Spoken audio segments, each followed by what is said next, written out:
Evert and Martina Navratilova have penned a joint comment piece in The Washington Post opposing the WTA's plans. Evert and Martina Navratilova have piled pressure on the WTA by stating their vehement opposition to staging the end-of-year finals in Saudi Arabia because of human rights issues. Taking a tournament there would represent a significant step backward, to the detriment not just of women's sport, but women. They claimed. The WTA are in talks to take the finals to Riyadh this year after a late decision to take the tournament to Cancun last season.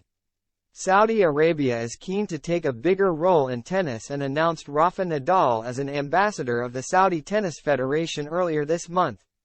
But writing a joint comment piece in The Washington Post, Evert and Navratilova claimed the proposal is entirely incompatible with the spirit and purpose of women's tennis and the WTA itself.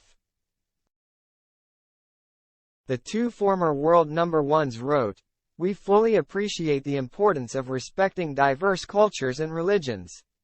It is because of this, and not despite it, that we oppose the awarding of the tour's crown jewel tournament to Riyadh. The WTA's values sit in stark contrast to those of the proposed host. Not only is this a country where women are not seen as equal, it is a country where the current landscape includes a male guardianship law that essentially makes women the property of men. A country which criminalizes the LGBTQ community to the point of possible death sentences. A country whose long-term record on human rights and basic freedoms has been a matter of international concern for decades. We can't sit back and allow something as significant as awarding a tournament to Saudi Arabia to happen without an open, honest discussion." Evert and Navratilova, who have both won 18 major singles titles, said previous promises over women's and human rights have been followed by token measures.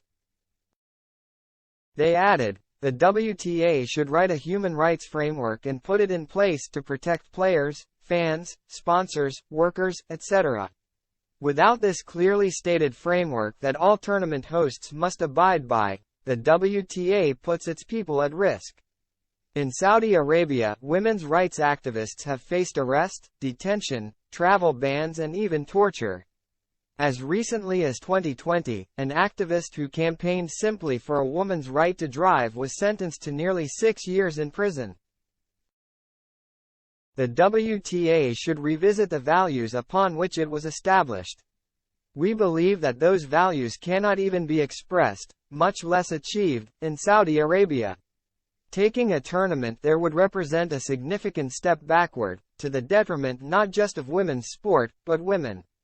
We hope this changes someday, hopefully within the next 5 years. If so, we would endorse engagement there.